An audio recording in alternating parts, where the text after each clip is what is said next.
কলকাতার রাজপথ কাঁপালো association of transgender অর্থাৎ হিজড়া ইন বেঙ্গল। রঞ্জিতা সিনহার নেতৃত্বে 29শে জুলাই এই সংগঠনের আয়োজিত ট্রান্সজেন্ডার অর্থাৎ রূপান্তরকামী প্রাইড ওয়াক অনুষ্ঠিত হলো এক্সাইড মোড় থেকে। কলকাতার রাজপথ কাঁপালো অ্যাসোসিয়েশন অফ ট্রান্সজেন্ডার। বুধবার বিকেলে কলকাতার এক্সাইড মোড় থেকে ভবানীপুর থানা অবধি কলকাতার অন্যতম অভিজাত এবং ব্যস্ততম রাজপথ কাঁপালো অ্যাসোসিয়েশন অফ ট্রান্সজেন্ডার। বেশ কয়েকশো সনাতনী কিন্নর এদিন এক প্রতিবাদ মিছিলে অংশ নেন।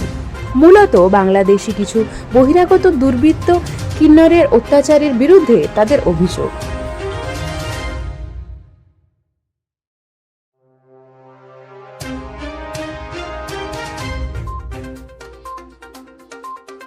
আরো ইন্ডিয়ান ভাই বোনেরা এই নিয়ে আন্দোলন করছে, কিন্তু আজকে এই সভা, এই পথযাত্রা এই জন্য এইটা হদের বাইরে হয়ে গিয়েছে।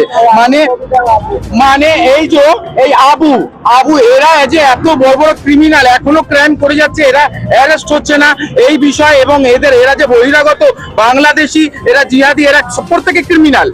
প্রত্যেকে আমাদের ভারতের, আমাদের ইন্ডিয়ান বাচ্চাদের কাউকে শান্তিতে থাকতে দিচ্ছে না।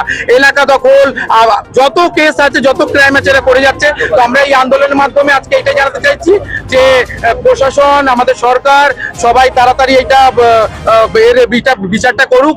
হ্যাঁ, যে একদম এরা যে অপরাধী, এই অপরাধীর বিচারটা হোক, এরা শাস্তি পাক, এইটাই আমরা চাই। প্রশাসনকে কি জানিয়েছেন এই আবুর ব্যাপারে? প্রত্যেকটা রোহিঙ্গা ক্রিমিনালদের ব্যাপারে জানানো আছে, প্রশাসন থেকে নিয়ে শুরু করে কোর্ট, হাইকোর্ট পর্যন্ত। কিন্তু এরা টাকার মুখ খুলে দিচ্ছে, কিন্তু টাকার মুখ খুলেও কিছু হবে না। এই এখন যেখানে দাঁড়িয়ে আছে এটা সেই দিন নয়, ওই দিন অন্য ছিল, এখন এই দিন অন্য ছিল। হাইকোর্টে আপনি আমাদের ক্যামেরা ধরা পড়েছিল, হাইকোর্টে আপনি একা লড়াই করছিলেন, সেই সময় এতটাও সাপোর্ট পাননি, আজকে এত সংখ্যক আপনাকে সাপোর্ট করছে, কি বলবেন? আজকে আমাদের প্রতি নির্যাতিত হচ্ছে, আমরা সবাই রূপালীদির সাথে আছি, সাথে থাকবো। আমরা সবাই মিলে ওনার পাশে সাপোর্ট হয়ে আছি, থাকবো।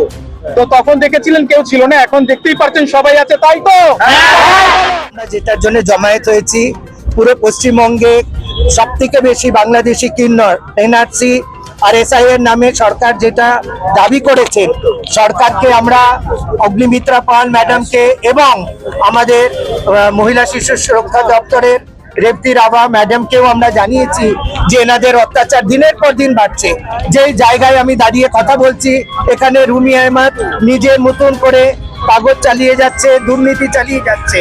তাছাড়া পপি শেখ, আরো অনেকে আছে এখানে, আমার এক একজন করে আমার যারা এখানে নায়করা আছে তারা বলবে এদের অত্যাচার এতটা হচ্ছে যে তারা এখানকার হিজড়ে পেশাতে করতে দিচ্ছে না। এতে কি হচ্ছে, রাস্তায় দাঁড়িয়ে বেশিরভাগ বাংলাদেশি হিজড়েদের অত্যাচারে, এবং আমাদের দেশের যারা হিজড়েরা তারা রাস্তায় দাঁড়িয়ে ভিক্ষা চাইছে, তাদের এরিয়া পাচ্ছে না, তারা জায়গা পাচ্ছে না, তারা খেতে পাচ্ছে না দুবেলা, তাদের কোনো জীবিকা নেই, তাদের কোনো শিক্ষা নেই, তাদের কোনো স্বাস্থ্যের ব্যবস্থা।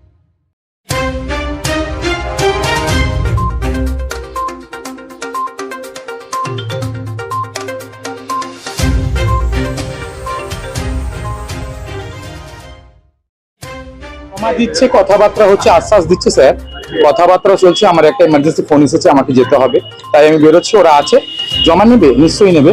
আর আইনের যেটা কাজ সেটা আইন প্রশাসন নিশ্চয়ই আমাদের সাহায্য করবে, এই আশ্বাসটা দিচ্ছে। কথাবার্তা চলছে ভেতরে, আরো আছে ওরা, নূর আছে, তারপরে রঞ্জিতা সিনহা, আমাদের পামেলা, আমাদের আরো মেয়েরা আছে, বোনেরা আছে, বা কথাবার্তা বলছে একটু পরে।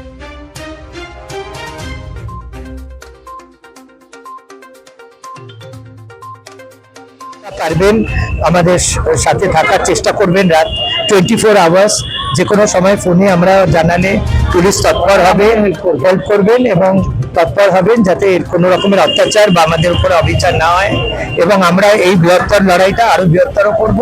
আর মূলত রুমি এবং পপি এবং তাদের কিন্তু এনারা ওখানে ডেকে পাঠাবেন, এবং এখান থেকে এই সমস্ত কাগজপত্র এক সপ্তাহের মধ্যে ওখানে যাবে, এক সপ্তাহের কম সময় লাগবে। নেক্সট মানডে হয়তো ওই ডিপার্টমেন্টে আমরা গিয়ে ওনাদের সঙ্গে কথা বলবো। হ্যাঁ, ডেপুটেশন আমরা এখানে জমা দিয়েছি। এখন লাইফ থ্রেট দিয়েছে আমাকে, এবং আমার সাংঘাতিক থ্রেটের মধ্যেই আমরা আছি যে কি হবে কি না হবে। উনি আশ্বাস দিয়েছেন, যে ফোন নাম্বারও দিয়ে দিলেন, যে কোনো রকমের অসুবিধা হলে রাত বেরাতে আপনি কন্ট্যাক্ট করবেন। আমাদের আশ্বাস পাওয়ার পরে আমার মনে হচ্ছে যে আদৌ সরকার কিছু হলেও, সরকার তো আগেই বলেছিল, আমরা অগ্নিমিত্রা ম্যাডামের সাথেও কথা বলেছিলাম, আশ্বাস দিয়েছিল, আজকে থানার থেকেও আশ্বাস পেলাম, দেখা যাক কি হয়, নাহলে আসছে সময় আরো বৃহত্তর আন্দোলনে আমাদের ফলো করুন নাও অনলাইন।